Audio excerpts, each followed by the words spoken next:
The main thing I was happy about, it's 95th day of 100 days challenge and 5 more days left. Challenge തുടങ്ങുന്നതിന് മുന്നേ how far I can push myself എന്നുള്ള ചോദ്യം എന്നോട് ചോദിച്ചിട്ടായിരുന്നു. So 5 more days left and I'm very happy that I did this. എല്ലാവരും പോലെ തന്നെ വ്യൂസും ഫോളോവേഴ്സൊക്കെ എനിക്ക് കുറച്ചൊരു ഹാപ്പിനെസ് തരുന്നുണ്ടെങ്കിലും ഇത് കണ്ടിന്യൂ ചെയ്യാനുള്ള ഏറ്റവും വലിയൊരു മോട്ടിവേഷൻ എന്താണെന്ന് വെച്ച് കഴിഞ്ഞാൽ കുറേ പേര് എനിക്ക് മെസ്സേജ് അയച്ചിട്ട് വീഡിയോസൊക്കെ അവർക്ക് റിലേറ്റബിൾ ആവുന്നെന്നും അവർക്കൊക്കെ കോൺട്രിബ്യൂഷൻ ചെയ്യാൻ ആഗ്രഹമുണ്ടെന്നും and they are learning something new from my videos ഇങ്ങനത്തെ കുറച്ച് കോമൻസും DMs ഒക്കെയാണ് എന്നെ ഏറ്റവും കൂടുതൽ ഹാപ്പി ആക്കിയത്. The main thing I was happy about content creation ചെയ്യണമെന്ന് ആഗ്രഹമുള്ള കുറേ പേര്, അതെങ്ങനെ സ്റ്റാർട്ട് ചെയ്യുമെന്ന് വിചാരിച്ചിരുന്ന കുറേ ആൾക്കാർ, വഴി ഫർദർ തിങ്സ് എന്ന് വിചാരിച്ചിരുന്ന ആൾക്കാർ എല്ലാവരും ഞാൻ വീഡിയോസ് ഇടുന്നത് കണ്ടിട്ടും ഞാൻ പേഴ്സണലി മെസ്സേജ് അയച്ച് ചെയ്യുമെന്ന് പറഞ്ഞിട്ടും they started doing contents.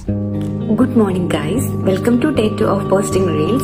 Hello guys, welcome to day 1 of posting reels on Instagram. And this reel is about my first ever how to sell portrait. So Christmas ആയതുകൊണ്ട് Christmas related ഒരു art work ചെയ്യണമെന്നുണ്ടായിരുന്നു. But hello everybody, so നമ്മൾ ഇന്ന് നമ്മുടെ Persian പൂച്ചക്കുട്ടീനെ എടുക്കാൻ പോവാണ്. Being a part of it makes me proud. See you on the next reel.